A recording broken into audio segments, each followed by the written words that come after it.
Hey guys, make sure to subscribe and hit that notification bell to be updated every time I make a new video. Thanks, let's begin.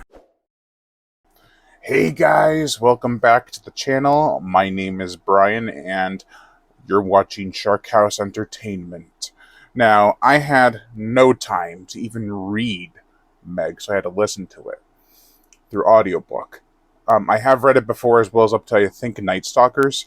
I don't remember enough to actually make a good review out of them. So I decided to just talk about it unscripted and also throw the movie in there because we are getting a second Meg movie coming out tomorrow, the 4th of August, Friday. It's Thursday when I'm recording this, so let's start off with the book. Now, I found this copy at a Salvation Army fairly recently, actually, because all the editions I had the Origins intro. So I was like, I want one that's just strictly the book. And I found it at Salvation Army for like $1.25 or something like that, maybe $2.50. So the book itself, it's cheesy in a way. Like, it's pseudoscience meets sci-fi meets shark attacks. It's well written. It has a quick pace to it. The characters are pretty good too. They all have their downsides, but I would be lying if I said they were not entertaining.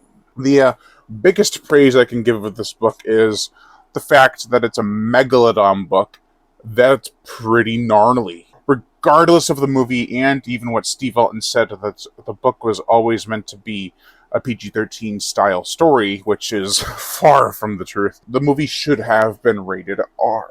It's still a crazy fun time. It's wild, it's scary in some parts. The big highlight of the book, for most fans, I believe, and deviant artists as well, is the intro, where the shark takes out the T-Rex.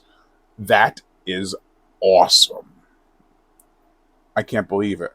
That is so cool that he had this idea where a shark attacks a T-Rex, and of course the shark wins because the T-Rex is in its domain. Brilliant. I love it. And it's going to be featured in Meg to the Trench.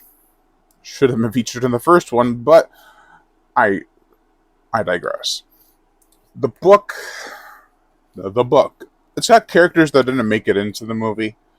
Like Bud Harris. Maggie is replaced with, I think her name is Julie in the movie. A whole bunch of new characters. Jonas Taylor in the book is a nerdy scientist who just happens to have a decent physique.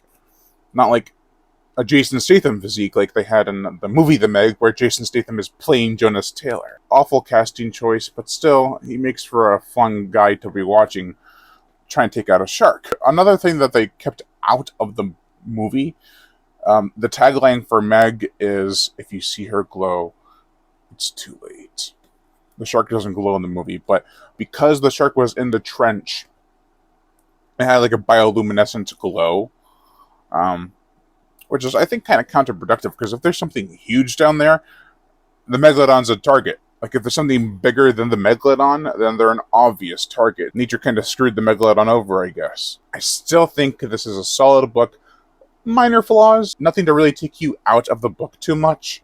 I do say that glow is a bad idea because in the sequel, spoilers, there's more things that are probably bigger than the Megalodon down in the trench that do make it up. So why would it be glowing? It's a beacon at that point. Check out the book if you haven't already. A lot of people have read this book and really enjoyed it. But then you get to the movie, which has fans divided. The Meg. Which, it's fun. It's a totally different take on Meg. Even the way that the shark gets out of the trench is different. It's actually a little bit more lazy, I feel. It's like, oh, we just created an open current for them. So they could travel right through there. Whoopsie.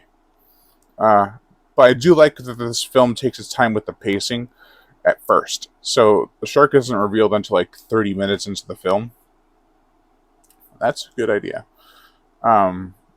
Which I kind of see why they didn't have the T-Rex scene in the beginning and saved it for the sequel. It does make sense in terms of story and structure.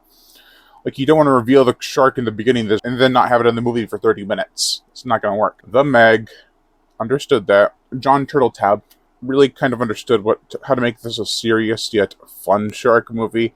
It is, like I said, PG-13, but it does have some moments where it's quite bloody and pushing it.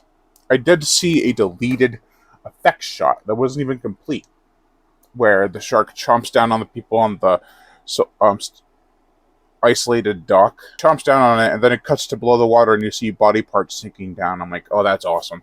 I wish that was in the film or even completed, but yeah, then it probably would have been rated R. The casting, everyone besides Jason Statham, I feel was pretty well cast. BB Ling as Terry does make sense. She has that honor and attitude that Terry had in the book. Like the Maso we know and love from the book is different. Like this Maso, he seems very supportive of his daughter at first, and then halfway through the movie, it's like, my dad never really cared about me or was there for me. I'm like, where did this come from? And DJ, Terry's brother in the book, ain't the DJ we know. They're not even related. They definitely didn't take a page out of the book for DJ's character. The effects are good. A main problem I have with this movie, though, in terms of presentation, is the lighting. It is so overexposed. Watching it on the big screen, on the small screen, it's like, what the hell? Everything's too bright. I don't understand why they went with that choice. Nothing's really lush or colorful. It's just overly brightened. So, still, fun time. I'll give it a 2.5 out of 5. It's about as good as the book, but for many different reasons. And it's also worse than the book for many different reasons. So it's kind of like an equal balance. The book, I'd probably give it a 3, 3.5. Movie, 2.5. Fair enough. Okay, don't bite my head off. That's going to do it for this video, guys. Thank you all for watching Shark House Entertainment. Make sure to hit that notification bell to be notified every time I make a new video. And as always, subscribe.